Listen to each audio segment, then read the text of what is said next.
Hello there YouTube, and welcome to this video. So this is actually a video that I have attempted to record before, and it didn't come out the way I wanted it to. I thought, you know what, I'm gonna re-record this. I want this video to be something that you guys find incredibly useful, because this is something really special for you guys.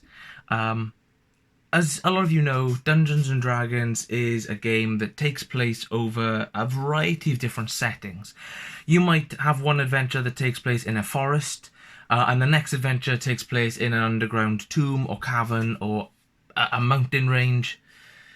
However, one such sort of place where an adventure can take place that usually throws a lot of new DMs and experienced DMs is the town or the city or the village, basically the civilized regions.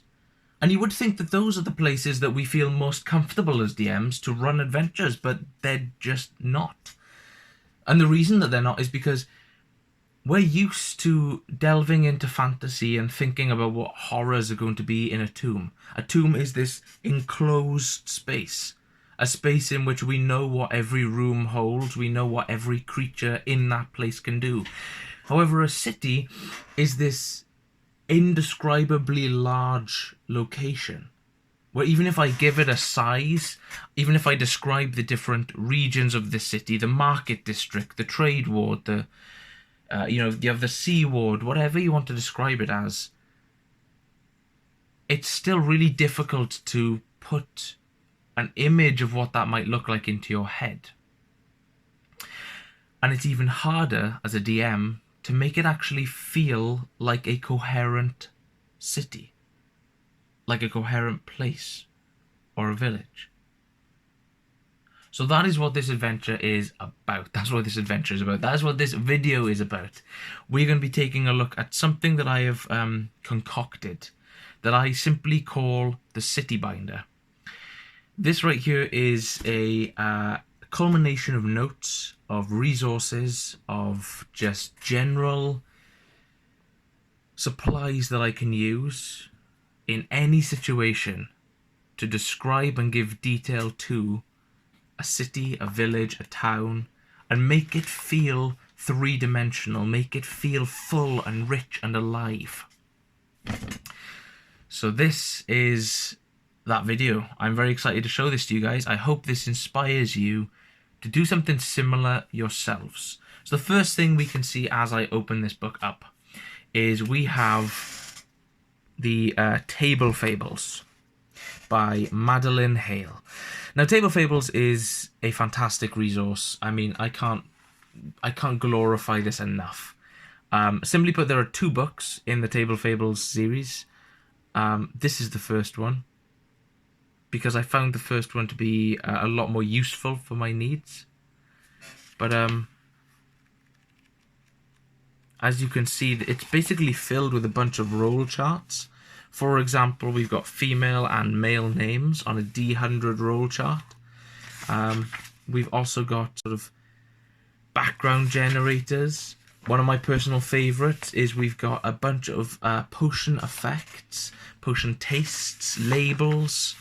I mean, this is just full of just amazing random things that we might use. I think this is one. Encounters. These are really good when you need to come up with something on the fly. So Table Fables is a fantastic resource, and I think this basically does a lot of the work that this binder does for you by just having this book. So I highly recommend giving this a look. You can find it on Amazon. I'm pretty sure you can find it on eBay. A lot of places sell it. Next up, we have a list of names. Now, this list of names is quite generic. We have, like, for example, we have first names and last names for different races. Now, this doesn't cover all of the races. There are just a couple in here. But if I need to come up with a character name on the fly or really quickly, something like this in this binder is going to come in really handy. How many times does a character go into a shop or go into an inn or tavern and they meet somebody, you know, the barman, and they go, "What's your name?" How many barmen are called Bob or Jeff or some random, really too ordinary name? So something like this comes in incredibly handy. You just write it off, write it, cross it out, make a note. Something like this I've seen a few other DMs have. This is just a generically useful piece of paper to have in your arsenal. Next up, we have... tell you what, we will go this side. So we have... This is just the adventuring gear table that you can find in the... I believe it's the Player's Handbook. This is basically all of the adventuring gear that you can get in the game. Of course, I'm sure people have added to this list. I'm sure you as DMs or as players have got ways of sort of making this list a bit better. But one thing I had a big issue with is somebody would turn around and go, Will, how do I use a merchant scale? Or what exactly is in this adventuring pack? And I wouldn't know. So this piece of paper has the entire descriptions of everything on here. For example, it tells me what Alchemist's Fire does, what Antitoxin does, gives me that information so I have it all at hand. So if a player turns around and goes, I would like to buy some holy water, then I can tell them exactly what holy water does, without having to go into the Player's Handbook and find that information in there, without them having to Google it. It's just a really good resource. And as well, if they turn around and go into a merchant shop and they're like, oh, what's the merchant selling? I can just give them this sheet of paper and they can look at not only what the item is, the cost of the item, the weight of the item, but also what the item does. So this is really useful and a pretty good generic item to have. One thing that I think every adventure needs is a good inn, and good inn plot hooks. If your characters or your players head to an inn, it's very likely that they're looking for something to do, or they're looking for sort of like their next plot or story beat. They're looking for their next sort of push down that adventuring line, and this is a really good resource to use. This is a D100 list of inn patrons. So this is just a bunch of just random weird sort of individuals to fill your taverns with, and these adventurers might have quests to do. They might just be a way of making every inn feel unique. So something like this, really useful.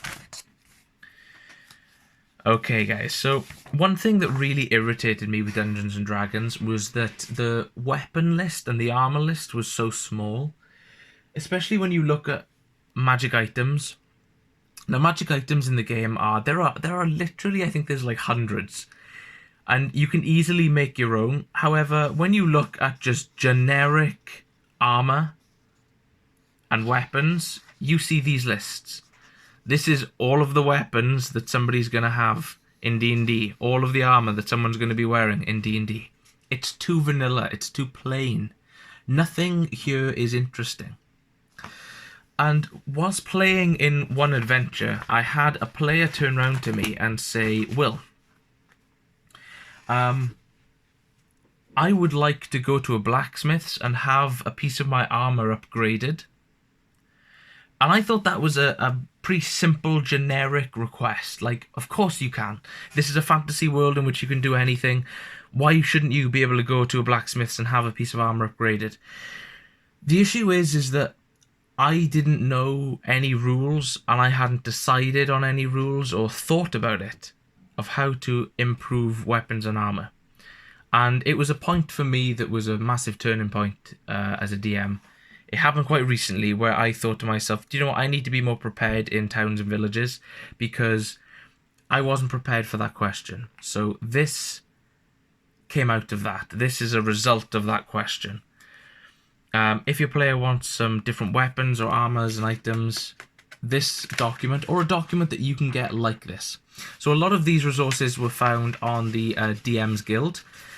So this is the expanded Armory and Gear. This just adds to that list that I showed you before a bunch more gear. We now have bounty hunter packs, detective packs, but we also have another giant list of weapons. We have wakizashis, war fans, we have katanas, heavy flails, full blades, scythes. So that's cool. But we're not done. We've got another list. We've got the expanded Armory and Gear 2 in here as well. And that adds, again, new weapons and armors. And also what I'm really excited about, there's our shields and extra bits of information. We now have armor blades, armor spikes. This tells us what they do. And in here we've got all the descriptions of what this does. We only have one vanilla type of shield in Dungeons & Dragons 5th edition. Now we have tower shields. We have wrist bucklers. I mean, these are super interesting, super cool. I mean, why wasn't this in the vanilla game? So, for me, I'm a big fan of this. I like this a lot. Super awesome. But we're still not done. We've got the expanded armory. I'm not sure where this is from. I don't know if this was a free file online or if this was on the DM's Guild. You'll have to have a look yourselves. Unfortunately, I can't provide it as I really can't remember where I got this from. But this is a really useful one, something you can put into your own. This allows you to add effects and abilities onto your armors. For example, bleeding. You can strengthen and lighten pieces of armor by sacrificing your initiative bonus. If you decide to lighten a piece of armor, you reduce your armor class, but you get a bonus to your initiative, which is really, really useful. Alternatively, you can bolster your armor by adding to your armor class by reducing your initiative. So this is just absolutely fantastic. In addition to that, we have, again, new weapon slots and armor slots. We have sort of special abilities. For example, heavy armor. You can pay a blacksmith to make your heavy armor lockable, which basically means the plates, the steel plates of your heavy armor now lock together, meaning that you are unable to move, but you have a +5 to your armor class, which is really useful if you are like a fighter in the front lines and you are like, I'm going to hunker down and I'm just going to stay here and just start swinging. That's such an awesome ability to have. I don't know why people wouldn't want that in the game. Obviously, a +5 is a big addition, but not being able to move can be detrimental for things like fireballs and heat metal and that kind of thing. So there are always creative ways of turning these against your players, and there are always creative ways of making your players sort of feel like they have something a bit unique in the game. So this is quite a big document. There's a lot in here. It talks about different sort of, leather workers, different armorers can do different things, the price of them and the time it takes to do them. So this right here is a document that I am very proud of. I think that is absolutely fantastic. Delving back inside here again, we have this right here is a huge document, so I won't go through the entire thing. This is found on the DM's Guild. It's called Strongholds, Traders and Merchants. What this does is, I was really sick of when a player would go into the game and go, hey, I would like to go to this place, I would like to do this thing, I would like to go to the merchant and I would like to buy X, Y, or Z. Turning around and going, yeah, you find it. It's much better to turn around and when your players arrive in a city and they go, what sort of stalls, what sort of merchants are here? You can turn around and go, yeah, do you know, there's a books and maps merchant. There's somebody selling what appear to be tomes. And you decide on the quality of this merchant. So maybe the area that they're in is a medium sort of area. It's not exactly wealthy, but it's not poor. You might find some blank books. You might find some guidebooks to the area. There's the costs of them all there. In addition, we have there are high fashion merchant, leatherworking merchant, religious idols and blessings, songs and instruments for your bards, spell tomes and scrolls. These are really, really interesting, and they're all fairly priced. They have the amount of those items that they would stock, the quality of the merchants. This makes your world feel a little bit more dynamic and a little bit more structured. this is something that I've been looking for a long time in D&D. This means that towns and villages and cities aren't going to be filled with every type of merchant. They might only have a general store merchant, a merchant just selling some general items. And in that situation, you are covered. You can provide your players an immersive experience. Your players might now have to travel to a bigger city to find magic items, or to find, you know, an armorer with the skill needed to perform certain tasks. So this resource is incredible and adds so much depth to the game. I cannot recommend it enough.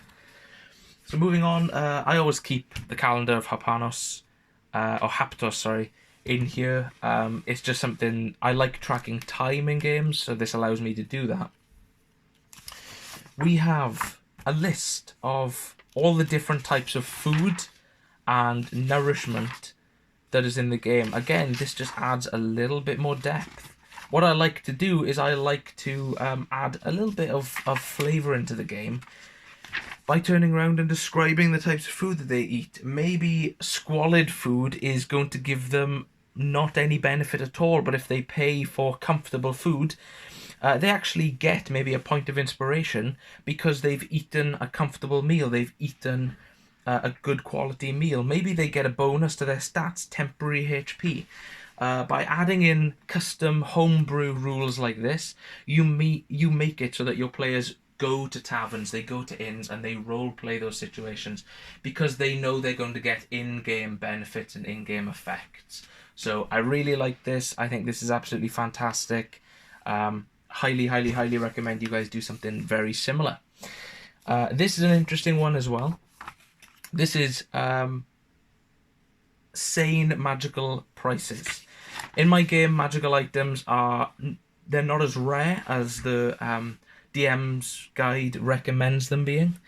So this just gives a price for those items. If you want to sell or buy magical items, this gives them a logical gold price.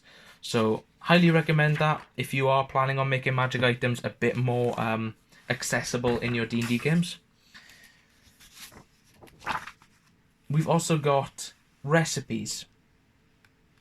Recipes, again, same kind of thing. These are crafting recipes for different potions and poisons and elixirs. Again, this is a really useful sort of pack. This is something that you can build upon yourselves. I don't believe this is actually finished, however. I'm not too certain, so don't quote me on that one.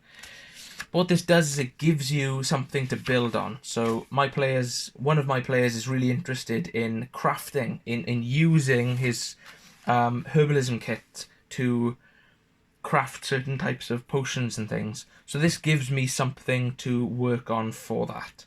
So, I mean, really, really useful document right there. And last but not least, this is definitely because my players can be a bunch of murder hobos. This is a bunch of drugs in D&D, or medicinal herbs and things. So I like having stuff like this. I like when my players turn around and they find a strange looking plant or berry or item in a shop or in a market stall or growing in someone's back garden, and they decide to eat it. Well, then they can have an interesting effect based somewhere on this list. So this is a custom item, something that I've made from online resources, just stuck together. But it adds a little bit of depth and individuality to my games, because I know that this is the kind of thing that my players might get a kick out of and get some use out of.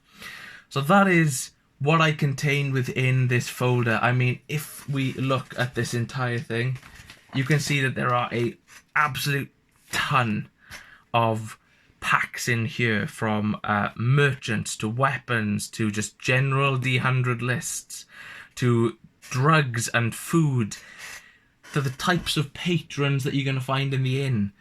All of these things are just incredible. Like, these are really, really, really interesting and useful resources. What they allow you to do is to make a town or a village or a city feel full and feel fresh and unique and original. I hope you guys have really enjoyed this video. I hope this I hope this makes running city encounters a lot more simple for you guys. I highly recommend putting something like this together if you're running Dragon Heist. This resource has been incredible for me when running Dragon Heist. I highly recommend you guys give it a go yourselves. Thank you very much for watching. Have a great day.